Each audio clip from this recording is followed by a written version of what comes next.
Welcome to NeedleXChange, the stories behind the stitches. I'm Jamie Chalmers, aka Mr. X Stitch, and today I'm interviewing Severina Seidl. In this second half of our NeedleXChange, Severina shares her ambitions in fashion embroidery, reflects on the push-pull between creativity and career, and gets candid about what it means to pursue art without a roadmap. Plus, we get her picks on books, music, and life growing up without telly. Oh yes. For another artist making mixed media with a hint of darkness, my NeedleXChanges with Ruth Norbury, that's NeedleXChanges 27 and 28, are definitely worth a listen.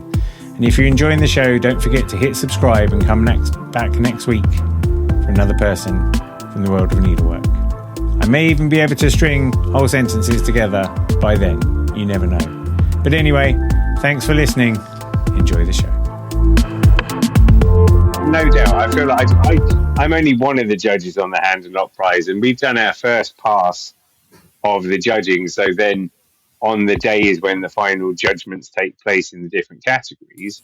So who's to say? I know I'm looking forward to seeing the pieces for real. That's for certain. Yeah. And it's going to be interesting to see what happens. I always like as well, and I'm not having any input, but I like when things get weird. There have been some really nicely weird entries this year as well, and I think that's good. A little bit of darkness. I remember when, even with our prize, I think the first time we ever had winners, like one of them is just a collection of dead birds, so it's always like death, pain, those kind of things. And I'm not saying it was about that, but those kind of things really resonate. So it'd be really interesting to see, and I've no doubt that you're gonna do all right. But these are exciting times. Are you excited? Yeah. It's a lot going on, but yeah, it's really exciting to look back. I always joked before going, starting the degree, I did it because I have something to tell my grandkids. Yeah. That's why I studied in London to tell them. Yeah, so studied in a palace where King Henry VIII used to live and all that kind of thing. Really nice of you. I love that. Right, shall we dive into some of these kind of, I think they're relatively lightweight. This is going to be interesting. I'm going to be interested in see if I can take some tips from you about favourite things. Should we talk? Do you have a favourite book? So I'm going to promote another German book. It's called Momo. It's by Michael Ende, and they're actually making a movie. So I think it's coming out in October. It's a really nice book as well. It's about valuing time, and they're evil men, and they steal the time of the people basically. And yeah, it's really philosophical in a way. I like reading these kind of books where you can interpret different things each time you read it. So yeah. Mm-hmm. That sounds good. Do you read a lot? Not so much anymore because I usually just busy embroidering or doing other things. Yeah. I mean, would you because you said before, you listen to podcasts and stuff, would you listen to books when you were stitching, audio books and stuff? Would you prefer listen to music or podcasts? So more podcast / videos, but I usually don't see the videos. I just hear them. In the background, can't look up. Yeah, no. What about podcasts then? Tell me. I mean, unless they're German, I'm not going to lie, my German very poor. My dad, German teacher, is a constant source of embarrassment how bad I am at German as a consequence. But do you have any? Yeah, what are your favourite podcasts? What do you like listening to? Oh, I need to think. There are a lot. I think it's a British one. It's Sean Atwood, I think.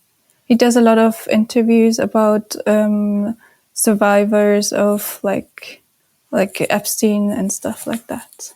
Okay. So it's a really dark, lightweight, breezy podcast. Waiting up your day. Yeah, but yeah, I like listening to other people's stories. It's really fascinating and just unbelievable to me that people do these things to other people. Yeah, it's true, isn't it? Yeah, there is a certain, true crime and all those kind of things.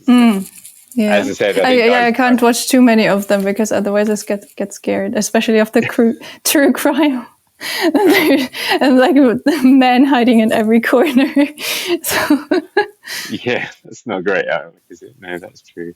I did 2 podcasts recently, and both of the people recommended this thing called the Blind Boy podcast, which is by this Irish artist who he's from Limerick and he's got a really lilting voice and he's neurodivergent and he talks about all this stuff, various topics. Sometimes it's about sparrows, but it's also about um, autumnal shifts, and then it's also about like historic storytelling. Like he pulls all this stuff together, and behind him he just has this really plinky plonky music that's kind of hypnotic in the background or whatever. And I've been getting into that lately as I go out and walk my dog, and it's all very emotive. Music then. Do you have a favourite band? Not really. I listen to everything, but I wanted to say like the album I listened to the most during the making process of Maleficium. It was Solo by Ultimo. I was at the Italian phase. There's Sanremo. It's like a music festival in Italy where they like select the person who goes to the Eurovision Song Contest. Okay. I started to listen to more Italian music. Yeah. What genre of music's that? Oh, it's like pop music, I think. Yeah. Yeah. Is it dark and brooding, or is it happy and bubbly? I mean, it's more melancholic, I would say. Yeah. I was going to say, it had to be something. It's not like you're going to be, it's like, I just listen to like beautiful. Yeah, and you need to have music. a similar mood, I guess. Yeah. Great. Just tell me, just out of interest, do you sometimes go out and walk through nature and be amazed at the beauty of the sunlight reflecting off the trees and all of that sort of stuff? Yeah, I like going for walks. Like going to like the botanical gardens and stuff. Yeah, I take a tons of pictures of like flowers and stuff. Every now and again when I talk to people and their work is quite dark, I hope that it's not 100% darkness. No. That sound. What about films? Have you got a favourite film? Yeah, I would say Howl's Moving Castle. I listened, like I said again, listen. I watched a lot of it when I was making one of my pieces in fashion school. Mm-hmm. Yeah, can't go wrong with that. And I guess there is this whole there's just this little magical element, isn't there, that runs throughout a lot of your stuff. It's very comforting. Yeah, but also kind of like grounded magic. Yeah. Like quiet magic. Okay, cool. And then the last question then. Is there an interesting fact that not a lot of people know about Severina Seidl? I grew up without a TV. Whoa. I thought that was interesting. Wow. Yeah. Okay, go on. Yeah, my parents did not really, I don't know, we just didn't have one. So I grew up with a lot of things my parents had. So I read a lot of like Asterix, like the comics. Yeah. And I read a lot of like the books from my mom, like Krabat and the other one I said before, Momo. Yeah, they're pretty old books, but I like them. And to be honest, I didn't really feel like I was missing something or I was like different from the others. But okay, so a couple of follow-on questions then. When was the first time would you go around to friends' houses and they'd have telly, or did you just not have any? Yeah. I think it was in kindergarten, and we watched Spirit, like the horse movie. Okay. I know it was like such a sad movie as well. It was the first. It was very dramatic. And I would go to my grandma and we watch like TV. Right. Sometimes. Do you watch much telly now, or are you fairly laid back about it, or are you completely addicted because you've missed out on it for so long? I watch mostly YouTube. I don't really watch like Disney Plus or Netflix because there's too many options, and then I can't decide what to watch. And then I'm like, no, I'm not watching anything. It's just too overwhelming. Okay. Now the other question, which I am actually more interested now in, is about Asterix. And have you got a favourite Asterix book? Oh, that's difficult. Can you remember the first one? Like, I can remember the first one I read, which is bonkers. The first one I ever read was Asterix and the Big Fight, where they accidentally knocked the druid out and he has to make, like, they're trying to get him to remember how to make the magic potion, and he makes all these ones that change different colours and stuff like that. Yeah. That's brilliant. Yeah, I love all of them. I think the first one was, I don't know how it's called in English. It's where they try to build like this town, like around their like little village. Right. We call it Trabantenstadt. I don't know how it's called in English. Okay. So with the Romans, they just try and build all the way around. Yeah. And then they all, like at the village, they all sell suddenly like fish and antiques. that was the first, I think, at least that I like owned before. I always went to the library and got them. But and today, because it made me laugh, because I've got a couple now for my girls, and it just makes me laugh. Over here, I don't know if it would be the same, because they were French, weren't they? So they would have been translated into German. Did they have like all the silly names, like the chief being called Vital Statistics and the bard no, being we call them different, but they're still funny names. Yeah, I think it's Asterix is the same. Asterix and Obelix and Dogmatics. Yeah. No, we call them Idefix. Right. Okay. Yeah. Okay. I think it's the French version, like Idefix. Then, like the blacksmith was Automatics. Right. Yeah. Nice. What about the bard?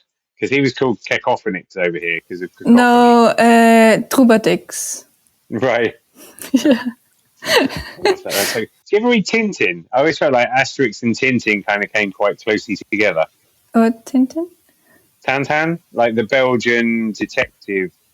He was a bit snowy. I don't think I read it. I think my brother might have, but it was more like Asterix. I really like their drawing style.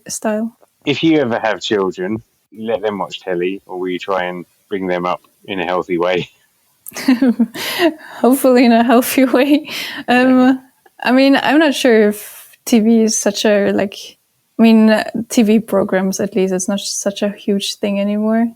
So I think in small doses, like we got like DVDs and stuff, but then you only had like a few options and then you would just watch those. We actually had like Asterix, like some DVDs as well. Mm-hmm. Yeah. Yeah. Do you know what someone said the other day, that like all the streaming services, the fact that we don't watch DVDs anymore, you'd always get DVDs and they'd have like the director's commentary and they'd have all these other people talking about it. And that whole thing is just like evaporated because the streaming services. I always loved watching them because I only had like a few DVDs, so you watch everything that's on there. All the way through. Yeah, that sounds. Maybe there's a niche market there somewhere, but you should do a film of your work with a director's commentary over the top of it, explaining the intricacies of it. Well, no, congratulations again. Thank you. Being a prize winner on the Mr. X Stitch Contemporary Needlework Prize. No mean feat, straight out of the gates, and that's what I mean. I'm excited to see how it goes with Hand and Knock and one of those sorts of things. And I don't know, me too. I just wish you good luck. You're at an exciting time now. That's coming out strong, so it's going to be pretty exciting. So, Severina, thanks for having a needle exchange. Thank you for inviting me. It was really nice. Cool.